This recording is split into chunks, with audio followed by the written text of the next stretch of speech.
nossa escola bíblica, nós estamos estudando os livros primeiro e segundo de Reis. Então, pegue a sua Bíblia, pegue o seu caderno de estudos, ora ao Senhor, pede a Ele discernimento, entendimento, conhecimento, sabedoria, pede a Ele proteção, para que nós possamos desvendar dos seus mistérios.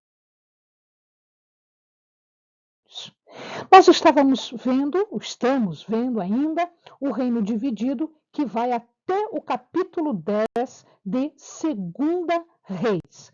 E neste grupo nós estamos terminando então os reinados posteriores, ou seja, aqueles reinados que vão depois da casa de Omri. Aqui nós temos um resumo dos reis. Então, nós já vimos o final do governo de Davi, nós já vimos o governo de Salomão, e aí os reinos se dividem em Judá e Israel. Já vimos Roboão e Abias no lado de Judá, já vimos Jeroboão, Nadab, Baasa, Elá, Tibni e Omri no lado de Israel. Então, vamos lá, continuemos. O rei Acabe de Israel, nós já vimos algumas coisas a respeito dele no vídeo anterior, e aqui existe uma história bastante famosa, bastante conhecida, que é quando ele vai ter com Nabote. Quem era Nabote? Nabote, ele tinha uma vinha localizada no Vale de Jezreel. O Vale de Jezreel está aqui. E diz a Bíblia que nesse vale estava a cidade de Jezreel e o rei tinha uma casa em Jezreel, que ficava a mais ou menos 26 quilômetros de Samaria. E o rei desejou a vinha de Nabote porque ele queria fazer um jardim. E ele propôs então para Nabote que ele vendesse a terra para o rei, ou, se ele não quisesse vender, que então ele trocasse esta terra por uma outra muito melhor. O problema é que a lei ela não deixava que estas propriedades fossem compradas ou vendidas, no caso, uma vez que eram de família. Isso acontece lá desde a tomada da terra de Canaã, quando a terra foi dividida entre as tribos e dentro das tribos entre as famílias. Era de família. Então, ela podia ser arrendada por um tempo, mas não vendida ou trocada, mesmo que fosse melhor. Então, Nabote estava cumprindo a regra. Ora, quando Nabote negou, o que acontece com o rei? O rei parecia uma criança contrariada, mimizenta, e chega a ficar doente, não quer fazer isso, não quer fazer aquilo, porque alguém negou algo que ele queria. Como uma criança mimada. Jezabel, então, foi ver o que estava acontecendo, soube da história, e começa a tomar as suas próprias providências. O que ela faz? Ela pega o selo do rei, que identificava o rei, e envia cartas aos nobres e aos anciãos de Israel. Fazendo o quê? Acusando Nabote, acusando falsamente Nabote. Veja lá, o uso do selo do rei, o uso do selo dinástico, ou seja, que identificava o rei, era um selo real, que identificava a autoridade do rei. O uso dele requeria uma conspiração, ou seja, Acabe não pode dizer que ele não sabia que Jezabel estava usando o seu selo. E aí ela faz isso tudo, ela manda estas cartas, prepara o cenário para arrancar a terra de Nabote. Isto é errado? Extremamente errado. Então nós estamos vendo um comportamento de Nabote que honra os mandamentos, a tradição, a história, e nós estamos vendo Jezabel. Jezabel, ela não tinha impedimento moral. Ela vai conduzir Nabote à morte. A história diz que Nabote é apedrejado. Ele é morto, ele e a sua família, porque ela tinha que eliminar também os herdeiros. Então não tem impedimento moral aqui. Só porque quer, porque quer, porque quer. Não tinha nenhum motivo aqui. Então, o poder era o direito. Eu tenho poder, eu tenho direito. E ela armou, então, esta estratégia maligna. Nabote é julgado, agora ele é levado, aqui no Vale de Jezreel. Nós vamos ver as consequências disso depois. Aqui no Vale de Jezreel, Samaria está aqui, a capital estava aqui, e a cidade estava aqui. Jezreel está aqui no Vale de Jezreel. Nabote é julgado por blasfêmia contra o rei e contra Deus. E a lei, agora usa a lei, né? A lei diz que bastam 2 testemunhas para a condenação de uma pessoa. Estas testemunhas, elas foram forjadas, eram testemunhos falsos. Eles foram comprados para dizer o que ela queria que falasse. Na palavra, eles são chamados de filhos de Belial, ou seja, são sem valor, perversos, tratantes, velhacos, aqueles que enganam as pessoas por conta de dinheiro. Nabote, então, é morto por apedrejamento, assim como os seus familiares.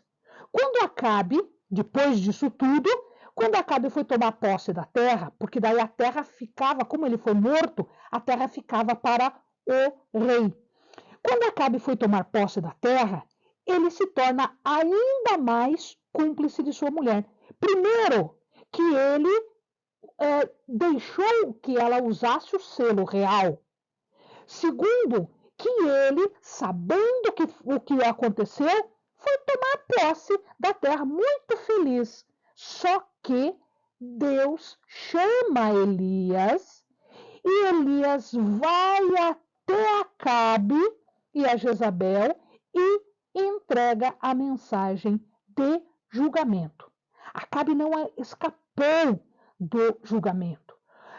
Depois ele vai se arrepender, assim, eu não devia ter feito e tal, mas esse arrependimento posterior, ele só diminuiu um pouco as circunstâncias do seu pecado, mas isso não fez com que Deus se esquecesse do retorno aí, a lei, da colheita conforme o plantio, ou seja, aquilo que eu planto, eu vou colher.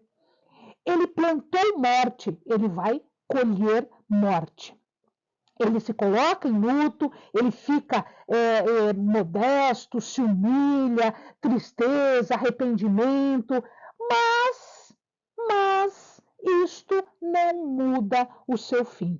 Elias diz que no mesmo lugar onde os cães tinham lambido o sangue de Nabote, também lamberiam o sangue de Acabe. Nós vamos ver na história que isso efetivamente aconteceu. Tanto Acabe quanto Jezabel teriam um fim horrendo. Nenhum deles recebeu sepultamento honroso, o que para eles, naquela época, era horrível, era a pior coisa que existia. Acabe quebrou 2 mandamentos do Decálogo. Primeiro, a proibição do homicídio, não matarás. E segundo, não cobiçarás o bem do teu irmão. Ou seja, Acabe quebrou o Decálogo. Não importa que foi 1, 2, 3, não interessa. Interessa que quando quebrou nesta magnitude de homicídio, então ele se tornou alvo do julgamento do Senhor. Muito bem. Nabote não. Acabe já havia tido um erro cometido quando ele perdoou o rei da Síria, com vistas a receber todas as cidades, a ter um aliado, um pacto contra os seus inimigos, enfim, etc. O problema é que o rei da Síria não cumpriu o prometido. Então, a cidade de Ramote-Gileade, ou Ramá, alguns chamam de Ramá. Então, Ramote-Gileade ficava deste lado, o Jordão está aqui, ele ficava deste lado aqui, Ramote-Gileade. Ele não entrega. Como houve quebra do pacto pelo rei da Síria, o que é que Acabe poderia fazer? Acabe poderia fazer guerra contra a Síria, até porque a Assíria, que era medo de Acabe, ainda não se tornou uma preocupação imediata, ele deu uma paradinha nas suas investidas.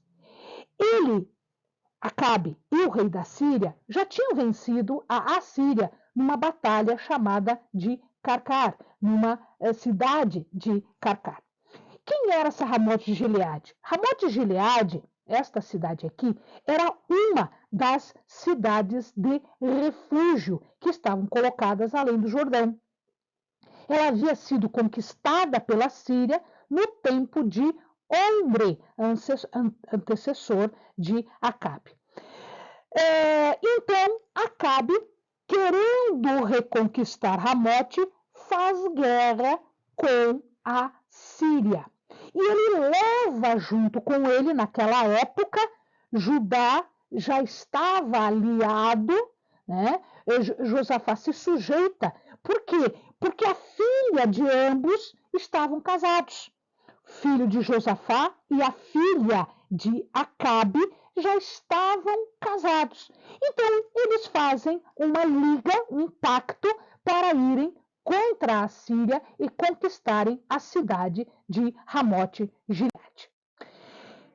Antes de irem à batalha, Josafá pede, porque Josafá não estava tão idólatra assim, tão prostituído espiritualmente assim, Josafá pede para que consultem o Senhor. Então, Acabe chama os profetas da terra. Todos estes profetas, os 400 profetas, dizem: vai ter sucesso, vai ter vitória, vai ter. E aí Josafá diz o seguinte: não, mas será que não tem mais ninguém? Josafá meio que ficou preocupado com isso. E aí chamam Micaías. Micaías era um profeta verdadeiro. Micaías quer dizer quem é como Iavé. Era um profeta que não havia se contaminado com a idolatria de Israel. Eles chamam Micaías, tá?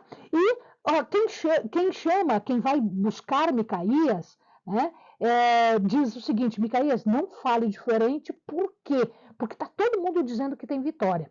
E o profeta diz: não, eu vou falar o que eu tenho que falar. Se é isso, se não é, eu vou falar o que é. Então, eles estavam na frente das portas de Samaria e aquela convulsão toda, e gritaceira, e eles se batiam, e rodavam, enfim, aquela situação toda. Um dos principais era Zedequias, filho de Kenaaná. Ele era um apostatado, ele era um autoiludido, ele se achava falante, profeta de Deus, quando na verdade ele era muito enganado. Ele usava símbolos para reforçar essa mensagem, não sei o quê. Ele inclusive usava um chapéu com chifre, como representação do poder de deter a palavra verdadeira do Senhor. Micaías viu, o Senhor mostra para ele o que estava acontecendo. Micaías viu que havia um espírito de engano instalado naquele lugar. E ele fala o que ele tem que falar, mas ele não consegue convencer. Ele é vencido pelas palavras dos outros profetas. Até Josafá acreditou. O objetivo desse engano, na verdade, era para que Acabe não evitasse a guerra, para que ele fosse na guerra. Por quê? Porque lá na guerra ele receberia a punição de Deus. Então, Acabe queria ouvir que Israel obteria vitória. E o Senhor, então, permitiu que eles falassem que havia vitória. Por quê? Porque ele queria que Acabe fosse para a guerra, fosse atingido e morresse conforme a palavra de Elias. Micaías, então, fala ironicamente que os reis fossem. Então vão porque a empreitada vai prosperar, porque vai dar tudo certo, né? E aí ele diz que a revelação verdadeira, primeiro ele fala isso, então vão sim, já que vocês têm razão, já que tem 400 pessoas falando isso, então vão. Mas a revelação verdadeira é o quê? Que Israel ia ficar sem pastor, isto é, sem uma direção. O rei seria morto. Ninguém ia liderar o exército, porque o rei morreria. Haveriam soldados mortos, soldados agonizantes, perda total, derrota total. E quando ele fala a verdadeira palavra de Deus, Zedequias esbofeteia Micaías. E Micaías tem uma palavra para Zedequias. Esbofetear alguém era um insulto. Então Micaías recebe uma revelação de que Zedequias era um dos que iriam fugir e se esconder para evitar ser morto. Nós não sabemos o que aconteceu com Zedequias, mas, pelo que nós sabemos destas profecias que iriam se realizar, nós imaginamos que Zedequias foi morto, sim, neste processo todo de conquista. Muito bem, Micaías, então, é levado para o cativeiro, ele volta para o cativeiro, e Acabe diz, ele não vai sair daí enquanto eu não voltar. Ou seja, ele não iria voltar, ele estaria fadado a um fim também trágico. Nós não sabemos o fim de Micaías, porque a palavra não é revelada nesse sentido do final da vida de Micaías. Pois muito bem, Josafá veste a armadura de rei, dizem alguns que foi a armadura de Acabe, e Acabe se veste normalmente, como um soldado normal. Na batalha, óbvio que Josafá é assediado, por quê? Porque a ordem era, matem o rei de Israel. Como ele estava vestido como rei, todo mundo caiu em cima de Josafá. Quando isso aconteceu, Josafá deu um grito. E este grito, na verdade, foi um reconhecimento de que aquele rei não era de Israel, mas era de Judá. E aí o que acontece? Eles deixam o rei Josafá em paz e começam a brigar normal. Um soldado da Síria lança uma flecha e esta flecha, por acaso, atravessa pelas costas, ele entra pelas costas, entre uma dobradiça e outra do colete aqui de metal, ele entra por aqui, pelas costas, e vai sair lá na frente. Ele pega o abdômen, pega pulmão e pega estômago. Então, tudo isso foi atingido. Não é um ferimento que matasse na hora, e, portanto, ele começa a agonizar. E ele teve que ficar de pé no carro até que pudesse fugir da batalha. Então, quando de noitinha a luta terminou, eles então saíram com o rei. O sangue já estava vertendo todo, ele já estava enchendo o chão do carro, encheu o chão do carro, né, derramando inclusive para o solo. Eles voltam, portanto, tiram o rei, que já está morto, e aí o seu sangue é lavado.